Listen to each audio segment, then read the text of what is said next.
ప్రభువ నిలబడేది నీ కుమారులైనప్పటికీ ప్రభు నీ ఆత్మచేత నింపిన ఆయన ఈ దినాన్ని మాకు ఎటువంటి జీవాహారమును సిద్ధపరిచిన్నావో ప్రభువ నాయన మా హృదయంకి ఎటువంటి ఆహారము నాయన కావలసి ఉన్నదో నువ్వు ఎరుగున్న దేవుడు కనుక నీకు స్తోత్రములు నాయన.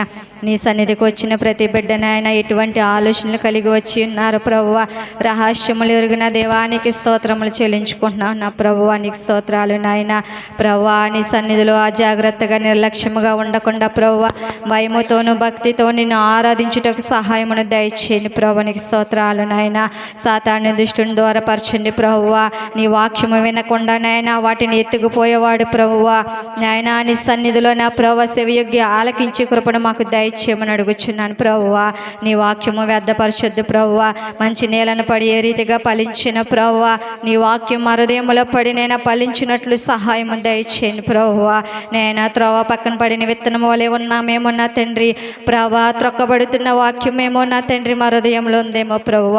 రాతి నేలను పడిన విత్తనములు ఏ రీతిగా ఎండిపోవునో నీ వాక్యం మా హృదయంలో ఫలించలేకపోతుందేమో ప్రభువ నాయన. మంచి నేల ఏ రీతిగా దున్ని ప్రభువ సాధు చేసి ప్రభువ దాన్ని విత్తనం వేసినప్పుడు ఏ రీతిగా ఫలించినో నా ప్రభువ అటు రీతిగా నీ వాక్యం మా హృదయంలో ఫలించుటకు సహాయము దయచేయండి ప్రభువా. నీకు స్తోత్రాలు నాయన. ప్రభువ నాయన ఈ ఉదయ కాల సమయంలో నాయన ప్రతి ఒక్క ఆరాధనలో మీరుండండి ప్రభువ. ప్రతి ఒక్క బిడ్డని ఆరాధనకు నడిపించండి ప్రభువ నాయన. ప్రభు నీ వాక్యము నాయన మాకు నడిపించేది ప్రభు, మమ్మల్ని పోషించేది ప్రభువ. నీ వాక్యమును వ్యర్థపరచక ప్రభువ దాన్ని భుజించినట్లు సహాయం దయచేయండి. నీ వాక్యమే మమ్మల్ని నాయన ఉదక స్నానము చేయబడిన ప్రభువ మూలుగుల నుండి ప్రభువ నేను విభజించి మట్టుకు దూరి నేను శుద్ధి చేయనంట ప్రభువ. నీకు స్తోత్రములు నాయన. ఈ ఉదయ కాలంలో యవన కాల బిడ్డలు నీ సన్నిధికి నడిపించండి ప్రభువా. ప్రాముఖ్యమైన బిడ్డలు నీ సన్నిధిలో నాయన ప్రభు నిన్ను ఆరాధించేవారుగా నిన్ను స్తుతించేవారుగా బిడ్డల్ని మూల స్తంభములుగా మీరు సిద్ధపరచమని అడుగుచున్నాను ప్రభువా. నీకు స్తోత్రాలు నా ప్రభువా నాయన. ఈ దినాన్ని ప్రయాణిస్తున్న బిడ్డలందరూ మీరు జ్ఞాపకం చేసుకోండి. క్షేమకరమైన ప్రయాణాలు నాయన దయచేయండి ప్రభువా. అపాయాలు తప్పించండి ప్రభువా. నీకు స్తోత్రములు నాయన. పాదములకు రాయి అయినా తగలకుండా ఎత్తుకునేవాడు నేను అంటున్నా ప్రభువా. ఎత్తు పట్టుకోమని అడుగుచున్నాను ప్రభా. నీకు స్తోత్రములు నాయన. మా దేశమును రాష్ట్రమును నాయన సమాధానము పరచమని అడుగుచున్నాను ప్రభువా నాయన. నీకు స్తోత్రాలు నా తండ్రి. నీ సన్నిధిలో మేము ఎలాగున్నామో నాయన గ్రహించుకున్నటకు సహాయం దయచిన ఆత్మతోని సత్యముతో నిన్ను ఆరాధించే వారుగా సిద్ధపరచండి ప్రభువా. నీ రాకడ బహు సమీపంగా ఉంది నా దేవా. నీ నాయన రాకడ సమీపంలో సిద్ధపడలేకపోతే ఏమవుతామో కూడా నీ వాక్యం చలవిస్తుంది ప్రభువా. ఇదిగో నాయన నరక యాతనలో వేతన పడవద్దని నీ వాక్యం చలవిస్తుంది. విస్తారముగా నీ వాక్యము వెదజల్లుచున్న ప్రభువా నాయన మా హృదయంలో ఫలించట్లేదు నా ప్రభువా. నీ సన్నిధిలో నాయన ఎలాగనే ఈ వాక్యమును మేము ఫలింప చేసుకోవాలో జ్ఞానముతో నింపమని అడుగుచున్నాను ప్రభువా. కేవలము నేను ఈ ఒక్క గంట నీ సన్నిధిలో ఉండి నేనే ఈ సన్నిధి నుండి బయటికి వెళ్ళినప్పుడు లోకములో జీవించటము కాదు కానీ నాయన లోకములో నుండి వేరే నీ సన్నిధిలో జీవించినట్లు సహాయము దయచేయండి ప్రభువా. నీకు స్తోత్రాలు. ఇక్కడ కూడి ఉన్న ప్రతి ఒక్క కుటుంబం జ్ఞాపకం చేసుకోండి. వారికి ఉన్న ఇరుకులు ఇబ్బందులు వారికి ఉన్న అక్కర్లను మీరు తీర్చండి ప్రభువా. ప్రతి ఒక్క బిడ్డ నాయన హృదయము నాయన తెరవబడుటకు సహాయము దయచేయండి. నీ వాక్యమును మా అందరిలో ఫలింపచేసి నీ రాకడకు నాయన సిద్ధపడిన నాయన ప్రభు సంఘం వలె మీరు సిద్ధపాటు దయచేయమని మరొక్కసారి నేను స్తుతించుకునే భాగ్యం అందరికీ దయచేయమని నజరేయుడైన యేసుక్రీస్తు నామమున అడిగి వేడుకొనుచున్నాం పరమ తండ్రి. ఆమేన్. అందరూ కూర్చుందామండి. శ్రద్ధగా దేవుని మాటలు మనం విందాం. దేవుడు మనల్ని ప్రేమించి మనకిచ్చినటువంటి శ్రేష్టమైన సమయాన్ని మనం సద్వినియోగం చేసుకుందాం. మరొకసారి మన మూల వాక్యాన్ని మనం చదువుకుని వాక్య ధ్యానంలోనికి వెళ్దాం. దానికంటే ముందుగా నన్ను ప్రేమించి జ్ఞాపకం చేసుకుని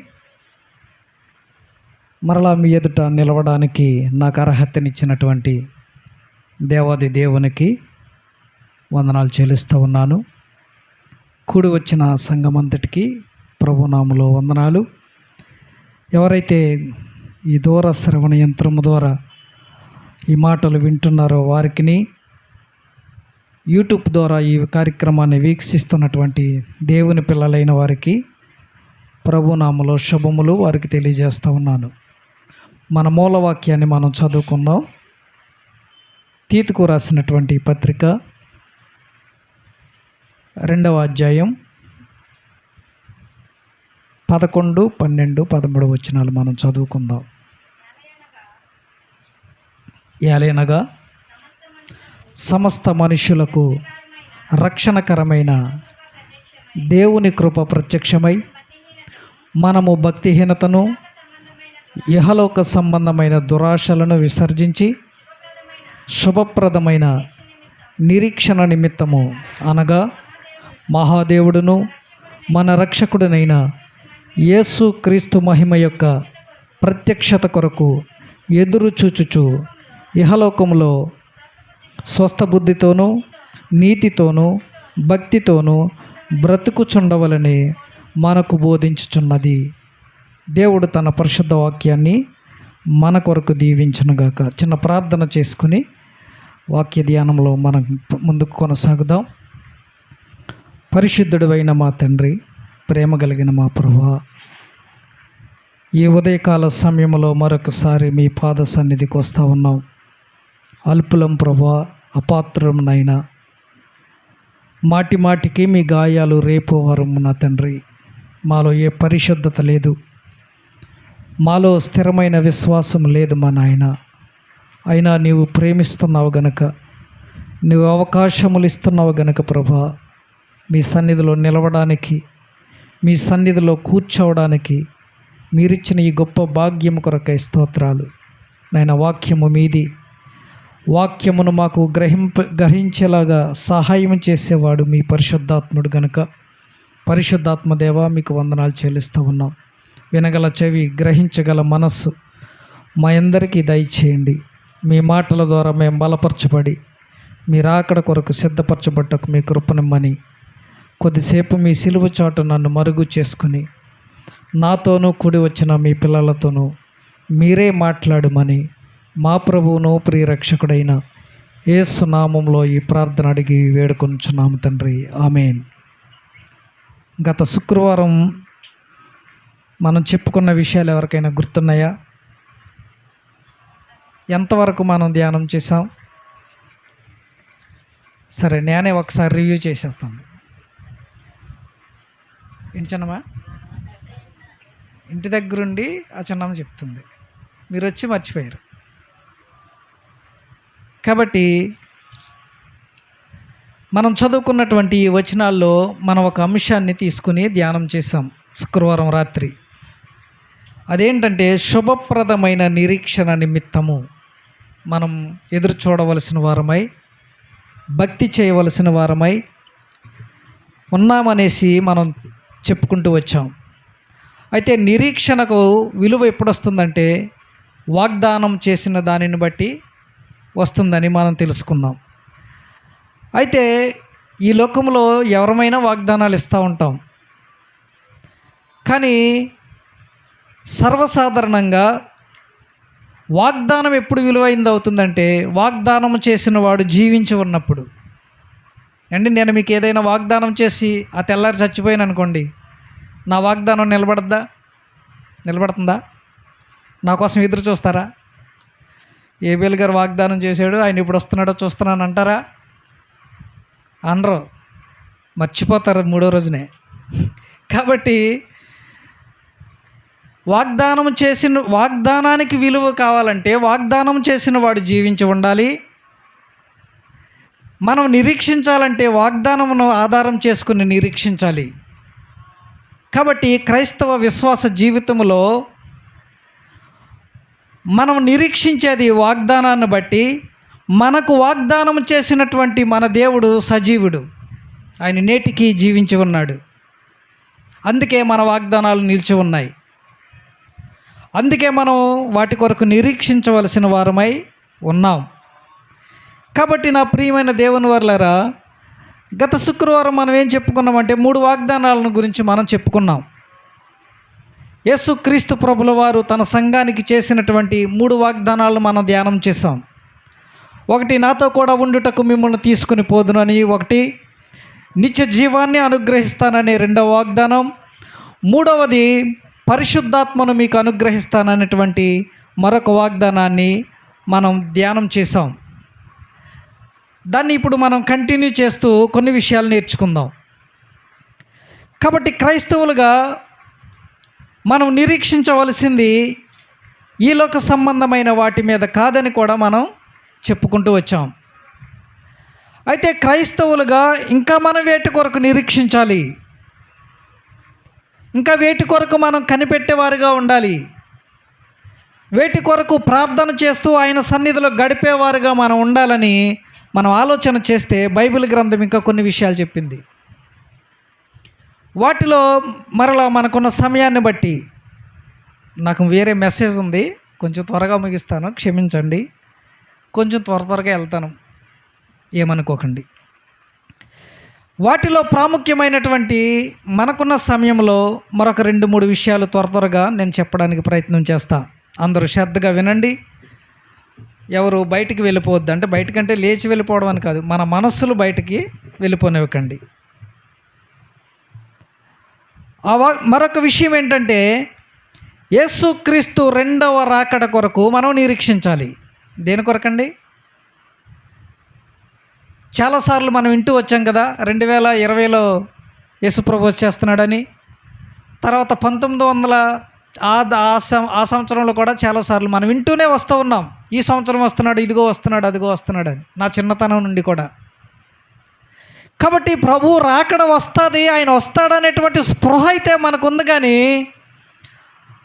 ఆయన రాకడ కొరకు ఎలాగ మనం నిరీక్షించాలో దానిని మర్చిపోయాం. ఆ రాకడలో ఆయన కొరకు నిరీక్షించే విషయంలో మనం వేటిని పాటించాలో, వేటిని కలిగి ఉండాలో వాటిని మనం విడిచిపెట్టేశాం. కానీ ఇక్కడ పేతురు భక్తుడు ఆయన రాకడను గురించి చెప్తా ఉన్నాడు. ఆదిమ సంఘ నాయకుడైనటువంటి పేతురు భక్తుడు చెప్తున్న విషయాలు ఆయన రాకడను గురించి. యేసుక్రీస్తు 2వ రాకడ కొరకు మనం నిరీక్షించాలని ఆయన వాగ్దానం చేసి వెళ్ళాడు కదా, నేను త్వరగా వస్తానని.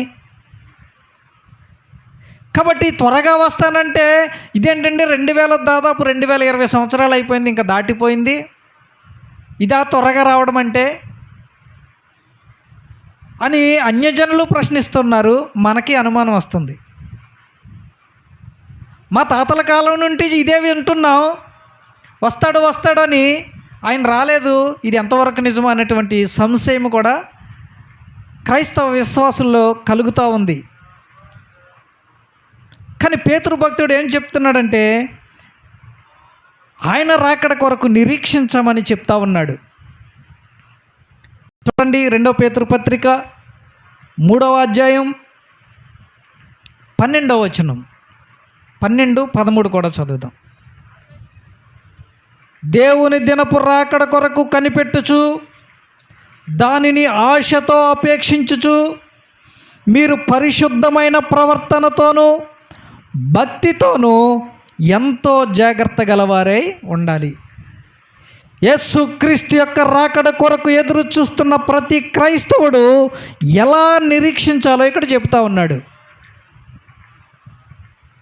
ఏదో ఆదివారం ప్రార్థనకు వచ్చి వెళ్ళిపోతున్నాం, శుక్రవారం బైబిల్ తరగతికి వచ్చి వెళ్ళిపోతూ ఉన్నాం, మంగళవారం స్త్రీల సహవాస కూడికలో ఏదో కొద్దిసేపు వాక్యం విని ప్రార్థన చేసి వెళ్ళిపోతున్నాం అనుకుంటున్నాం. కానీ మన నిరీక్షణ ఎలా ఉంది? ఎలా నిరీక్షించాలి? నిరీక్షించే వ్యక్తికి ఉండవలసినటువంటి లక్షణాలేంటి అనేది మనం తెలుసుకోవాలి. పేతురు భక్తుడు చెప్తా ఉన్నాడు, ఈ లోకంలో ఏదైనా ఒక ఉద్యోగాన్ని సంపాదించాలంటే కొన్ని క్వాలిఫికేషన్స్ ఉంటాయి, ఎలిజిబిలిటీ అడుగుతారు. వయసు ఇంత లిమిటే ఉండాలి.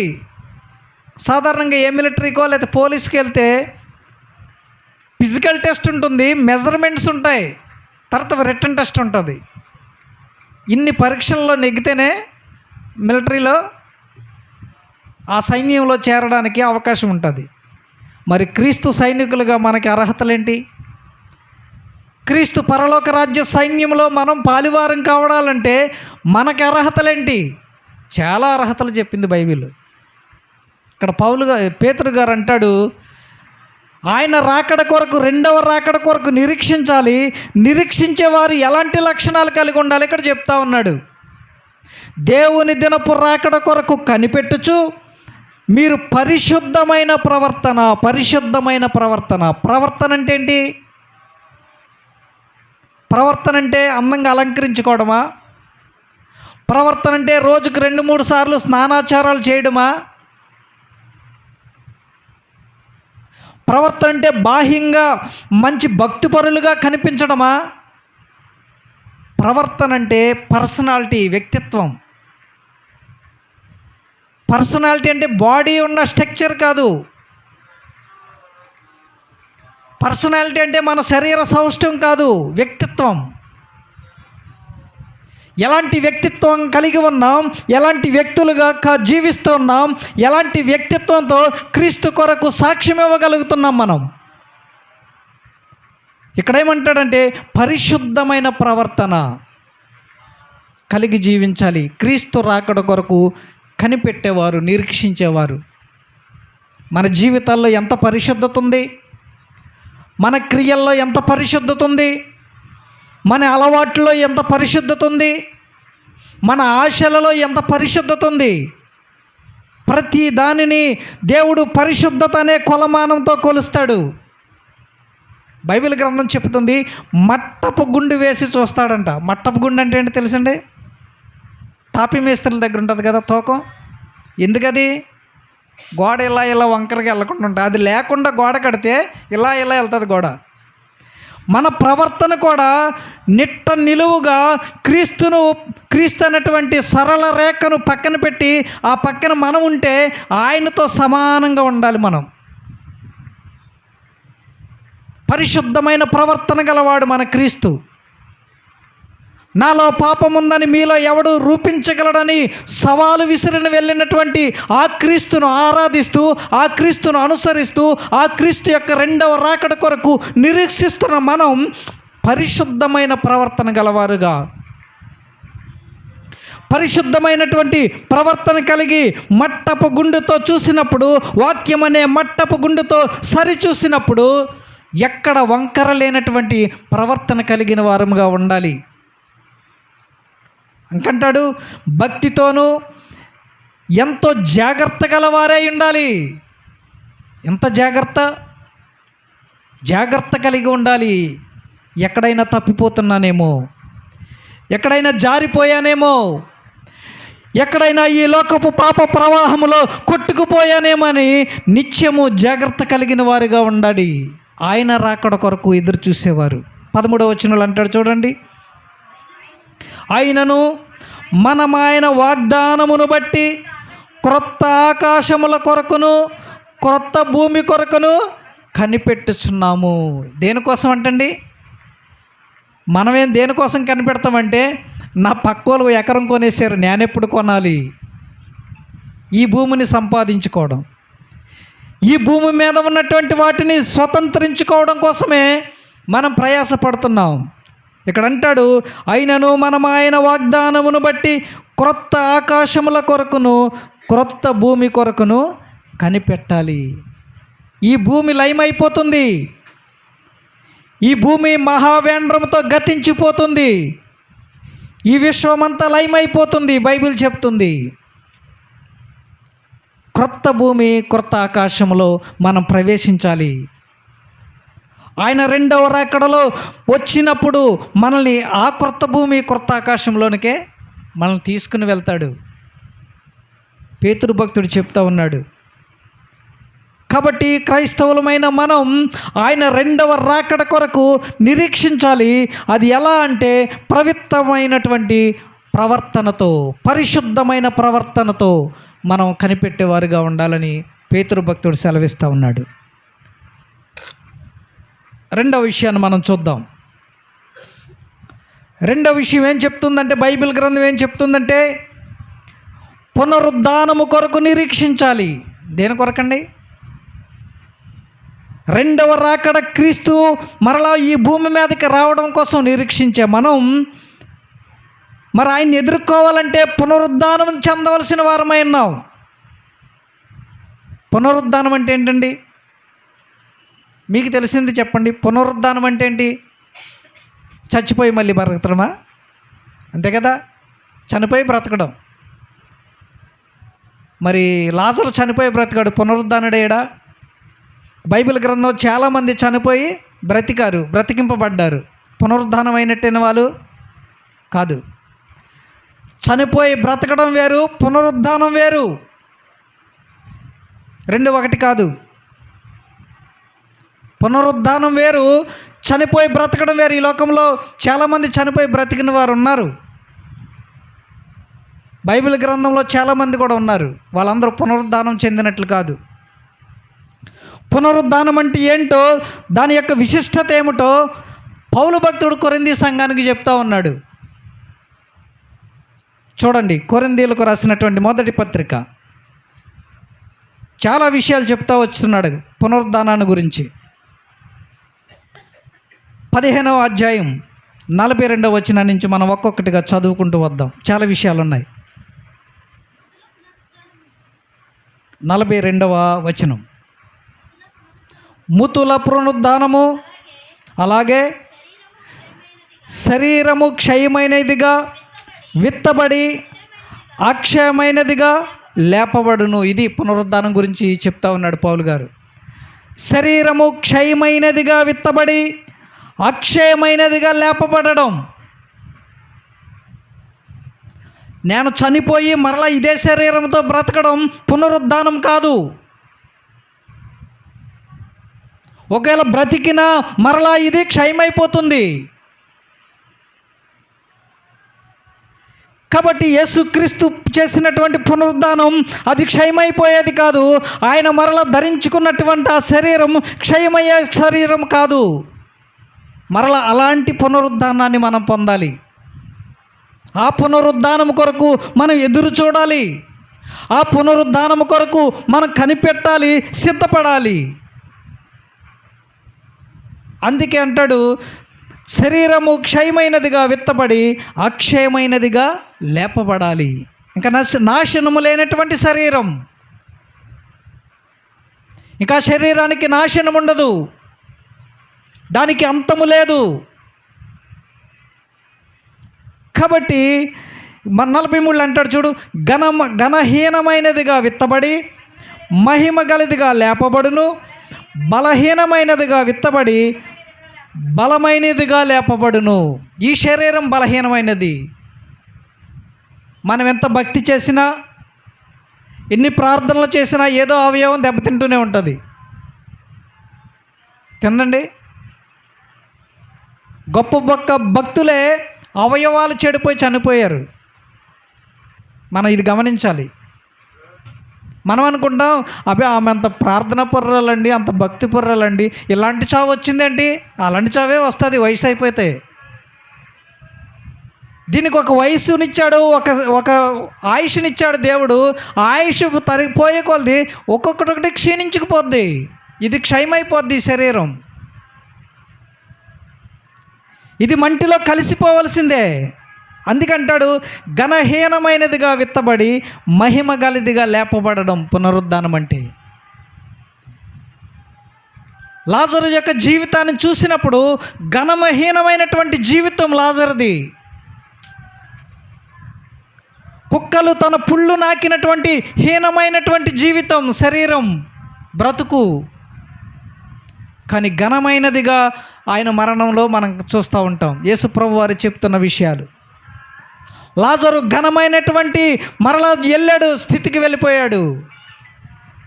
ఆ మహిమలో ఉన్నట్లుగా మనం బైబిల్ గ్రంథంలో మనం చూస్తాం. మనం కూడా అంతే, దానికోసమే నిరీక్షించాలి. బలహీనమైనదిగా విత్తబడి బలమైనదిగా లేపాలి. ఈ శరీరం బలహీనం, ఎప్పుడు నశించిపోతామో తెలియదు. ఏ వ్యాధి వచ్చి మనల్ని నాశనం చేస్తుందో, ఏ ప్రమాదం వచ్చి మనల్ని నాశనం చేస్తుందో మనకు తెలియదు.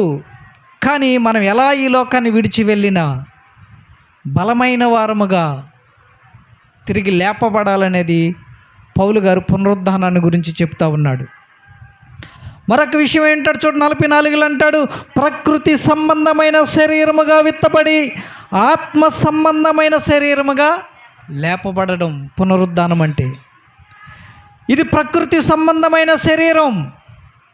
కొద్దిగా ఎండ వస్తే తట్టుకోలేం, వర్షం వస్తే తట్టుకోలేం. 3 నెలల ఎండ కాసి మొన్న ఒక్కరోజు వర్షం వస్తే ఎప్పుడు పోతుంది బాబా ఈ వర్షమా అన్నామా లేదు అందరం. ఎందుకంటే తట్టుకోలేదు ఈ శరీరం. ఎందుకంటే ఇది ప్రకృతి సంబంధమైనది. ఒక్క పూట ఆహారం తక్కువైతే నీరసం, ఒక పూట మన శరీరానికి పడని ఆహారం ఏదైనా తింటే ఫుడ్ పాయిజన్. ఇది ప్రకృతి సంబంధమైన శరీరం. ఇది ఎలాగ ఉండాలంటున్నాడంటే ఆత్మ సంబంధమైన శరీరముగా లేపబడడం పునరుద్ధానం అంటే.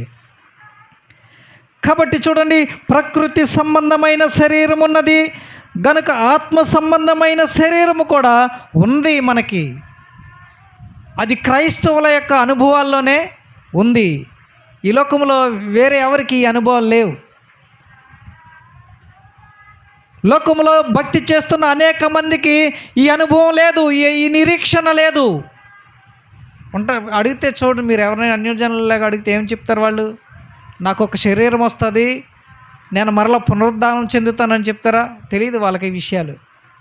కేవలం క్రైస్తవులకే దేవుడు మనకి ఇచ్చాడు ఇవి. వీటిని బట్టే మనం నిరీక్షించాలి ఆయన పునరుద్ధానం కొరకు. మనం పునరుద్ధానం చెందట కొరకు నిరీక్షించేవారుగా ఉండాలి. అందుకే ప్రకృతి సంబంధమైన శరీరముగా విత్తబడి ఆత్మ సంబంధమైన శరీరముగా లేపబడాలి. ప్రకృతి సంబంధమైన శరీరముగా మనం ఉన్నాము కనుకనే ఈ లోకంలో ఉన్నాయన్నీ మనకే కావాలనేటువంటి ఆశ, అనుభవించాలనేటువంటి ఆశ. ఎప్పుడైతే క్రైస్తవుడు ఆత్మ సంబంధమైన శరీరముగా మార్చబడడానికి ఇష్టపడతాడో ఈ ప్రకృతి సంబంధమైన వాటి మీద ఆశలు చంపుకుంటాడు. ఈ శరీర సంబంధమైన వాటి మీద ఆశలు చంపుకున్నవాడే క్రైస్తవుడుగా, క్రీస్తును అనుసరించేవాడుగా నిలవగలుగుతాడు. ఆయన రాకడ కొరకు నిరీక్షించగలుగుతాడు. లేకపోతే ఆయన రాకడను గురించిన వాగ్దానము ఏమాయను? మనం కూడా అలాగే అంటాం. ఏమైంది? ఆయన వాగ్దానం చేశాడన్నారు, జరిగిందా? ఎప్పటి నుంచో చూస్తున్నాం, 2000 సంవత్సరాలు అయింది. ఉన్నాడో లేడో ఎవడికి తెలుసు? మా ఎదురుగా ఉన్నటువంటి మా పాస్టర్ గారే మా దేవుడు. వింటున్నా మా మాటలు. దేవుడు ఉన్నాడో లేడో ఎవడికి తెలుసండి? మా పాస్టర్ గారే మా దేవుడు, మా అయ్యగారే మా దేవుడు. ఎందుకంటే నువ్వు ఇంకా ప్రకృతి సంబంధమైనటువంటి మనిషిగానే ఉండిపోయావు. అందుకే ఆత్మ సంబంధమైన విషయాలను ఆలోచించుటలో, ఆత్మ సంబంధమైన విషయాల కొరకు ఎదురు చూచుటలో, ఆత్మ సంబంధమైనటువంటి ఆ శాశ్వత జీవము కొరకు కనిపెట్టుటలో, నిరీక్షించుటలో నువ్వు ఇంకా ఎదగలేదు. పేరుకు క్రైస్తవులమే. కాబట్టి చూడండి, 50వ వచనంలో అంటాడు, సహోదరులారా, నేను చెప్పున్నదేమనగా రక్త మాంసములు దేవుని రాజ్యమును స్వతంత్రించుకొననేరవు. రక్త మాంసములు ఈ దేవుని రాజ్యాన్ని స్వతంత్రించుకోలేవు. క్రైస్తవుడెప్పుడు ఈ శరీరము కొరకు, ఈ లోక సంబంధమైన వాటి కొరకే బ్రతికితే దేవుని రాజ్యాన్ని స్వతంత్రించుకోవడం అసాధ్యం. నీవు నేను దేవుని రాజ్యాన్ని స్వతంత్రించుకోవాలంటే, ఆ రాజ్య వారసులం కావాలంటే మనం పునరుద్ధానం చెందవలసిన వారమై ఉన్నాం. కాబట్టి అంటాడు, క్షయత అక్షయతను స్వతంత్రించుకోదు. క్షయమైపోయే జీవితంలోనే ఉండిపోతే, క్షయమైపోయే ఈ లోకంలోనే బ్రతకడానికి మనం ఇష్టపడితే, క్షయమైపోయే ఈ లోకాన్ని సంపాదించుకోవడానికి మనం భక్తి చేస్తే మనం ఆ రాజ్యాన్ని స్వతంత్రించుకోలేం అని పౌలు భక్తుడు కొరింథీ సంఘంతో మాట్లాడుతున్న మాటలు ఈరోజు మనకి వినబడుతూ ఉన్నాయి. చూడండి, 52వ వచనంలో అంటాడు, అక్కడ చెప్తూ ఉన్నాడు, 52, మనమందరము నిద్రింతుము కానీ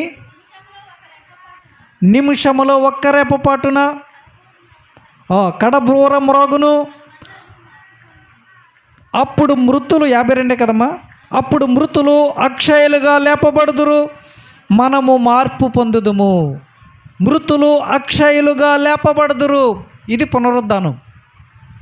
ఎవరైతే క్రీస్తునందు మృతి చెందుతారో, ఎవరైతే పవిత్రమైనటువంటి పరిశుద్ధమైన ప్రవర్తన కలిగి ఈ లోకంలో జీవించి ఆయన రెండవ రాకడ కొరకు ఎదురు చూస్తారో వాళ్ళు ఏం చేస్తారంటండి, మృతులు అక్షయులుగా లేపబడతారు.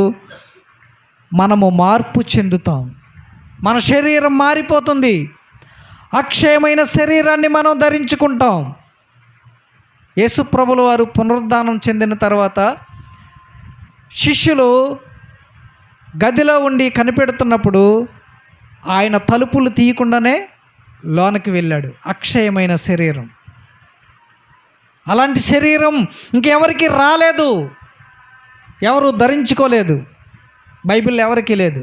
మీరు అనొచ్చు ఏలియా వెళ్ళిపోయాడు కదండి, ఏలియా ఏమో కానీ అక్షయమైన శరీరం ఆయనకి ఇవ్వబడలేదు. కాబట్టి అక్షయమైన శరీరాన్ని ధరించుకున్నది క్రీస్తు ఒక్కడే, మనకు ధరింపజేస్తాడు. తర్వాత ఆయన కొరకు నిరీక్షించే మనకు ఆ శరీరాలు వస్తాయి. ఎప్పుడు కడబోరం రోగును ఆయన రాకడలో. కడబోరం రోగినప్పుడు సిద్ధపడిన వారు బ్రతికి ఉండగానే అక్షయమైన శరీరాలు ధరించుకుంటారు. మృతులైన వారు కూడా అక్షయమైన శరీరాన్ని ధరించుకుంటారు. ఇది పునరుద్ధానం. కాబట్టి 53 అంటాడు చూడండి, క్షయమైన ఈ శరీరము అక్షయతను ధరించుకొనవలసి ఉన్నది, మర్త్యమైన ఈ శరీరము అమర్త్యతను ధరించుకొనవలసి ఉన్నది. ఇందుకు భక్తి చేయాలి మనం. ఇక్కడేదో ఆయుష్ చేయాలి, ఇంకా 10 సంవత్సరాలు బ్రతకాలి, 70 ఉన్నా ఇంకా 10 బ్రతకాలనుకుంటాం. మన అవయవాలు సహకరించకపోయినా ఇంకా బ్రతకాలనుకుంటాం. ప్రభువా నీవు ఇచ్చిన ఆయుష్ పూర్తయిపోయింది, 70కి పూర్తయిపోయినట్టే, అధిక బలం ఉంటే అన్న, అయినా సరే ఇంకా బ్రతకాలి. మనం కూడా ప్రార్థన చేస్తాం, ఇంకా పరిపూర్ణమైన ఆయుష్ ఇవ్వండి. ఎక్కడ తెచ్చేస్తాడు? శరీరం బాగుంటేనే ఆయుష్ ఉంటుంది. శరీరం నశించిపోతే ఇంకా ఆయుష్ ఎక్కడి నుంచి వస్తుంది?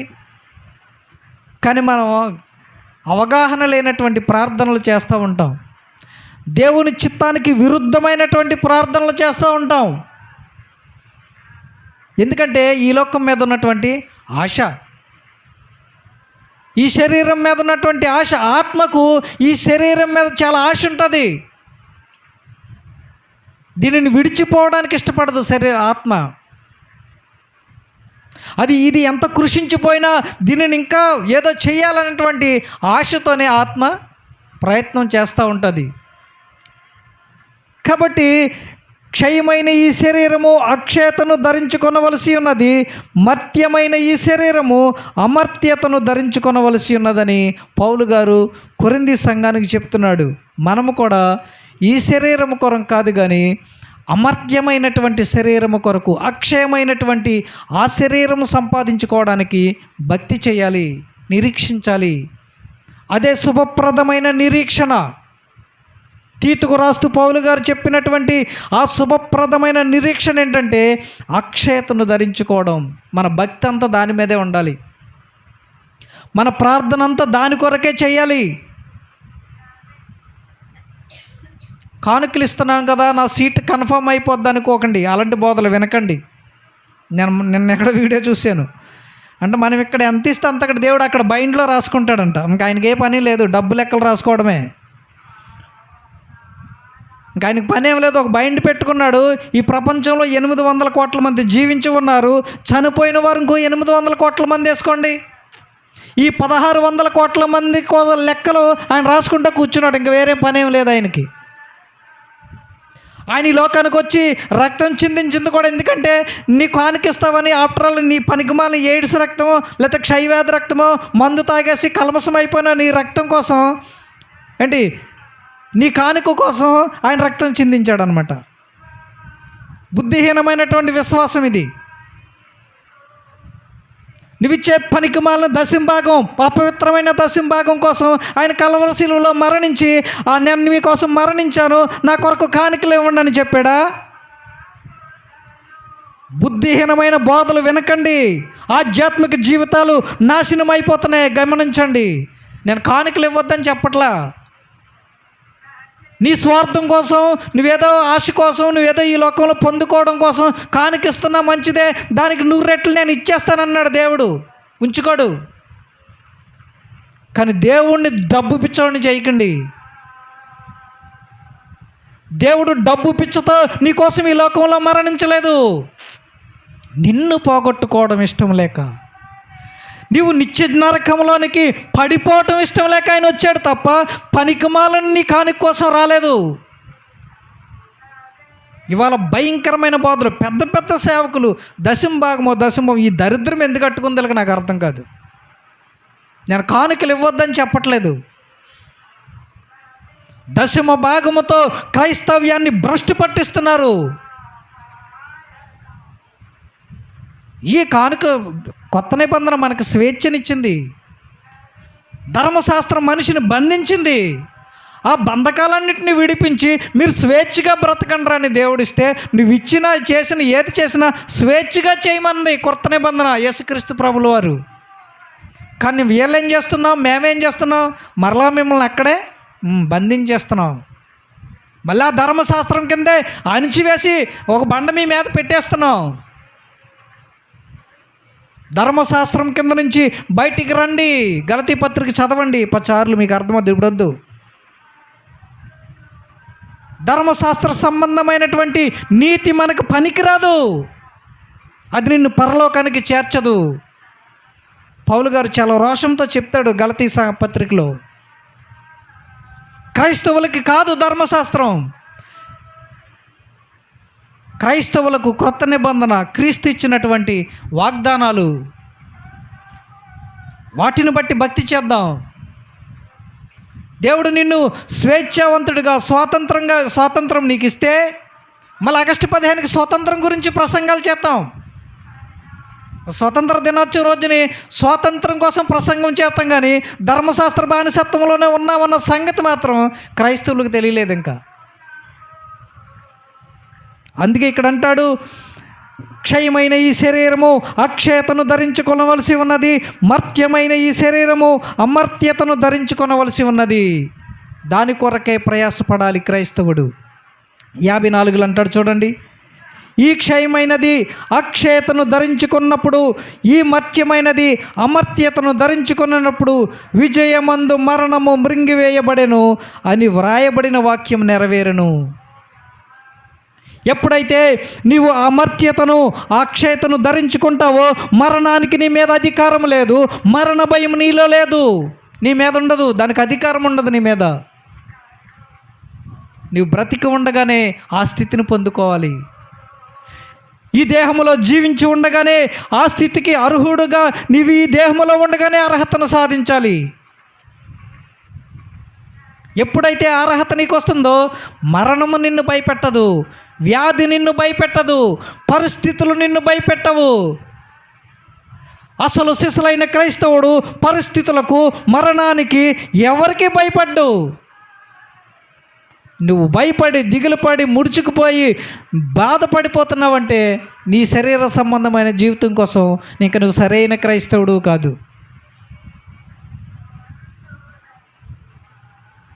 ఎప్పుడైతే ఈ భౌతికమైన వాటిని చూసి బెంగ పెట్టుకుంటున్నామో మనం క్రైస్తవులం కాదు. ఎందుకంటే నాకు తెలియక అడుగుతానండి, చచ్చిపోవడానికి సిద్ధపడినోడికి కాలు తీసేస్తేనే బాధ ఉంటుందా? నేను చచ్చిపోవాలనుకున్నాను, ఇంకా కాలు మీద ప్రేమ ఎందుకు ఉంటుంది? చావడానికి సిద్ధపడినాడికి అంటే అన్ని అవయవాలను చచ్చిపోతే మంచిదేనా? యేసుప్రభులు వారు ఏమన్నారు, నీ కన్ను నిన్ను అభ్యంతరపరిస్తే తీసిపడాయి. నీకు 2 కళ్ళు కలిగి నరకంలో పోయే కంటే ఒక్క కన్నుతో రా నా దగ్గరికి. నీ చెయ్యి నిన్ను అభ్యంతరపరుస్తుందా, నీ కుడి చెయ్యి నరికేయి, ఒంటి చేత్తో రా నా దగ్గరికి అంటే మరి మనకెందుకు? కాలు నొప్పి పట్టేసింది బాబు ప్రార్థన చేయండి అని ఇంత కాని కట్టుకుని ఇస్తావు. నీవు సిద్ధపడలేదు, నీవు ఇంకా అమర్త్యత కోసం కనిపెట్టలేదు, అక్షయతను ధరించుకోవడానికి నీకు గురి కలిగి లేవు. నువ్వు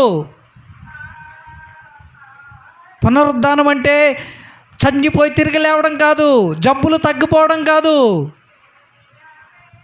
క్రీస్తు లాంటి పునరుద్ధానం మనం కూడా స్వతంత్రించుకోవడం. కాబట్టి చూడండి 58 అంటాడు, కాగా నా ప్రియ సహోదరులారా, మీ ప్రయాసము ప్రభువునందు వ్యర్థము కాదని ఎరిగి స్థిరులను కదలని వారును ప్రభువు కార్యాభివృద్ధి యందు ఎప్పటికీ ఆసక్తులై ఉండండి. మీ ప్రయాసము వ్యర్థము కాదు. ఆయన రాకడ కొరకు నిరీక్షిస్తున్నటువంటి కనిపెడుతూ నువ్వు చేస్తున్నటువంటి భక్తి వ్యర్థము కాదు. నువ్వు ఈ లోకం కోసం భక్తి చేస్తే అది వ్యర్థమే. ఈ శరీరం కోసం భక్తి చేస్తే అది వ్యర్థమే. ఈ లోక సంబంధమైన సంబంధాల కోసం భక్తి చేస్తే అది వ్యర్థమే. కానీ క్రీస్తు రెండవ రాకడ కొరకు ఆయనలతో పాటు అక్షయులుగా జీవించుట కొరకు మనం భక్తి చేస్తే ఆ ప్రయాస వ్యర్థము కాదని చెప్తా ఉన్నాడు. కాగా నా ప్రియ సహోదరులారా, మీ ప్రయాస ప్రభువునందు వ్యర్థము కాదని ఎరిగి స్థిరులుగా స్టెబుల్గా ఉండాలి. ప్రతి క్రైస్తవుడు స్టెబిలిటీని, స్థిరత్వాన్ని కలిగి ఉండాలి.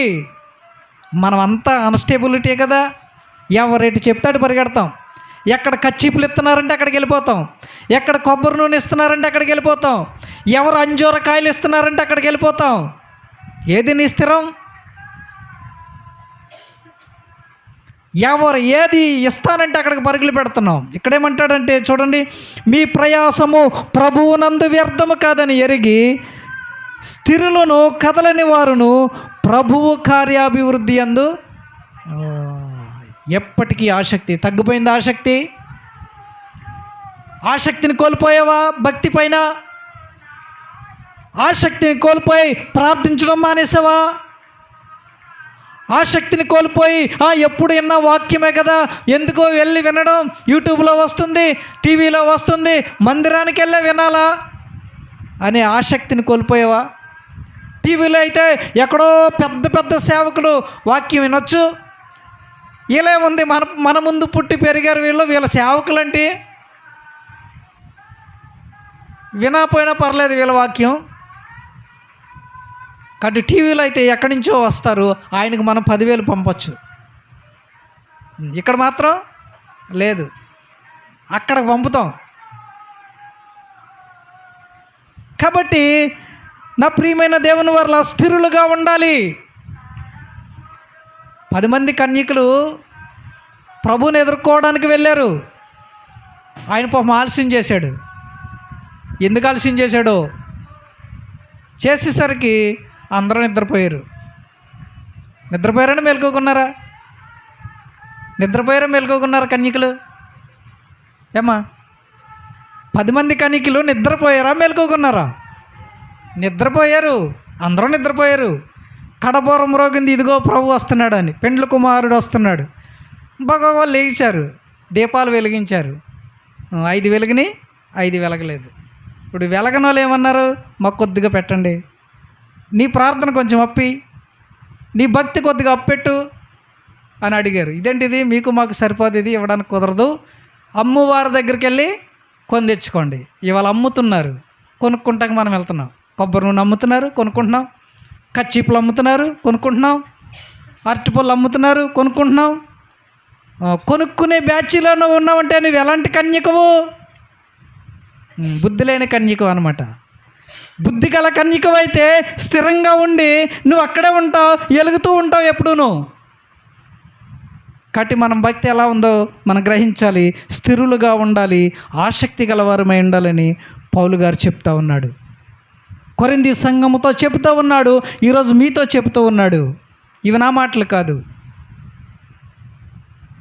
కాబట్టి నా ప్రియమైన దేవుని వారలారా, మన భక్తి కొనుక్కునే భక్తిలా, ఎరువు తెచ్చుకునే భక్తిగా ఉండడం మంచిది కాదు మన ఆత్మీయ జీవితాలకి. నిజముగా క్రీస్తు రాకడ కొరకు కనిపెట్టేవారమైతే, నిరీక్షించేవారమైతే, లేకపోతే మరొక విషయం ఏం చెప్పుకున్నాం మనం, గుర్తుందా? పునరుద్ధానం కొరకు నిరీక్షించేవారమైతే, ఆయన పునరుద్ధానం కొరకు నిరీక్షించి ఆయనతో పాటు పునరుద్ధానం చెందినవారుగా మనం ఉండాలనుకుంటే మనం ఎలా ఉండాలి? స్థిరులుగా ఉండాలి, చంచల మనస్కులుగా ఉండకూడదు. పేతురు గారి మనసు ప్రభువా నీవైతే నీళ్ళ మీద నడుచుటకు నువ్వు రమ్మంటే వచ్చేస్తానన్నాడు. వచ్చే అన్నాడు ప్రభు. గబగబా పడవ దిగిపోయాడు, వేసాడు 4 అడుగులు. ఇప్పుడు దేన్ని చూశాడు? సముద్రం అంటే కెరటాలు బాగా ఎత్తుగా వస్తాయి. కెరటాలు చూడలేదంట మనోడు.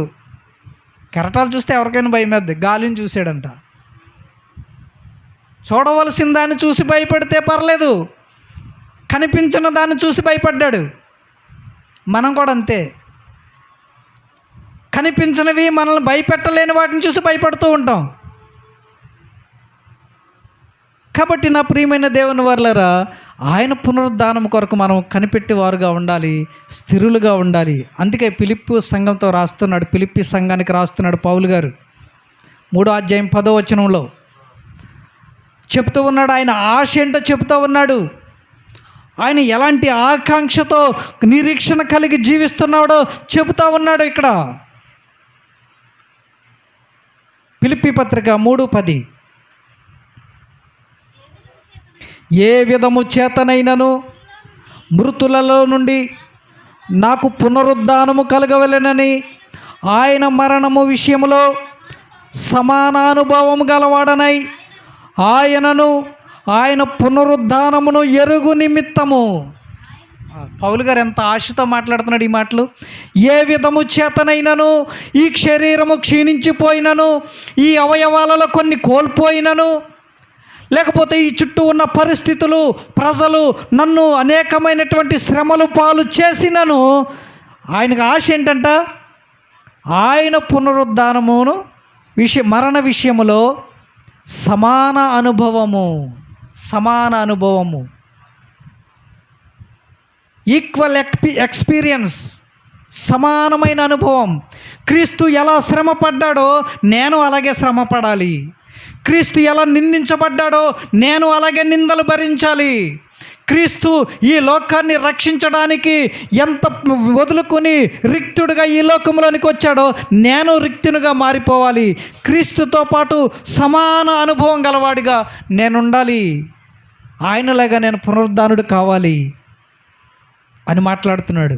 చూడండి, ఏ విధము చేతనైనను మృతులలో నుండి నాకు పునరుద్ధానము కలగవలనని ఆయన మరణ విషయములో సమానానుభవం గలవాడనై ఆయనను ఆయన పునరుద్ధానమును ఎరుగు నిమిత్తము, అలాంటి పునరుద్ధానాన్ని స్వతంత్రించుకొను నిమిత్తము ఎన్ని శ్రమలైనా భరిస్తా, ఎన్ని నిందలైనా భరిస్తా, అయిన వారే వెలివేసినా భరిస్తా, నా శరీరము నాకు సహకరించకపోయినా భరిస్తా, కరువైనా భరిస్తా, చిరఛేదనమైన భరిస్తా అని నీరో ఎదుటికే, సీజర్ ఎదుటికే వెళ్ళాడు వాక్యం చెప్పడానికి.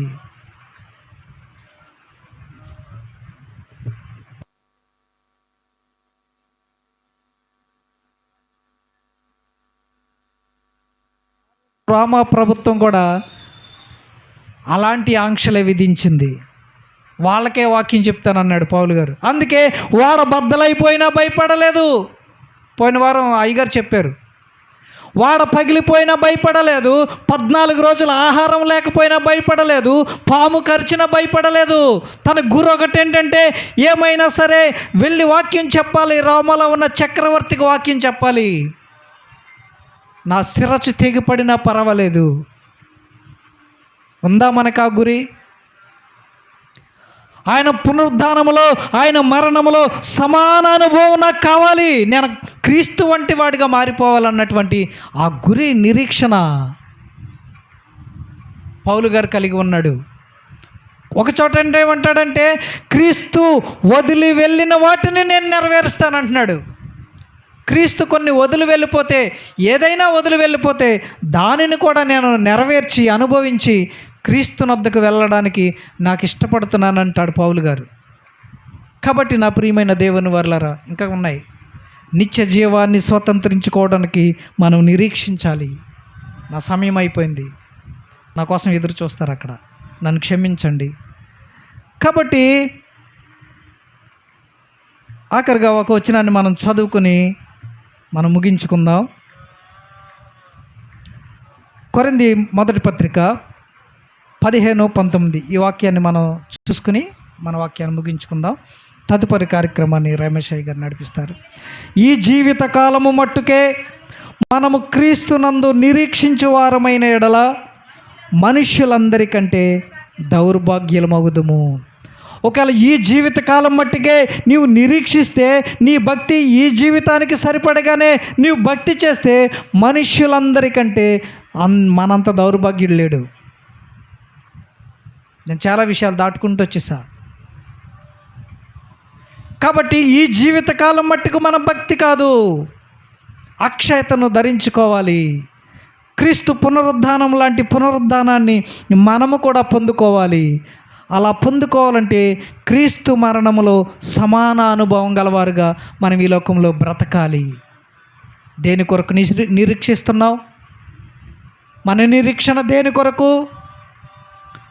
శుభప్రదమైన నిరీక్షణ నిమిత్తము మనం భక్తి చేసేవారిగా ఉండాలని పౌలు భక్తుడు మాట్లాడుతూ ఉన్నాడు తీతు పత్రికలో. కాబట్టి నా ప్రియమైన దేవుని వర్లారా, ప్రార్థన చేసుకుందాం. ఎలాంటి నిరీక్షణతో భక్తి చేస్తూ ఉన్నాం? మన నిరీక్షణ దేని కొరకు? మన నిరీక్షణ మనకి శుభాన్ని ఇస్తుందా, లేకపోతే అశుభాన్ని కలిగించేదిగా ఉంటుందా? మనకు వాగ్దానం ఇచ్చిన వాడు సజీవుడై ఉన్నాడు కాబట్టి ఆ వాగ్దానాలు బ్రతికే ఉన్నాయి, నిలిచే ఉన్నాయి. మన నిరీక్షణ కూడా నిలిచే ఉంటుంది. కాబట్టి శుభప్రదమైన నిరీక్షణ నిమిత్తము మనం భక్తి చేసేవారిగా ఉందాం. ఆయన రాకడ కొరకు మనం సిద్ధపడేవారిగా ఉందాం. ఈ జీవితకాలం మట్టుకే మనం క్రీస్తునందు విశ్వాసం ఉంచితే మనుషులందరికంటే మనం దౌర్భాగ్యులమవుతామేమో. ఆలోచన చేసి మనం భక్తి చేద్దాం, ప్రార్థన చేసుకుందాం. కళ్ళు మూసుకోనండి. విన్న వాక్యం కొరకు మనం ప్రార్థన చేద్దాం. మన మధ్యలో ఉన్న తల్లిగారు జ్ఞానరత్నమ్మ గారు వాక్యం కొరకు ప్రార్థన చేస్తారు.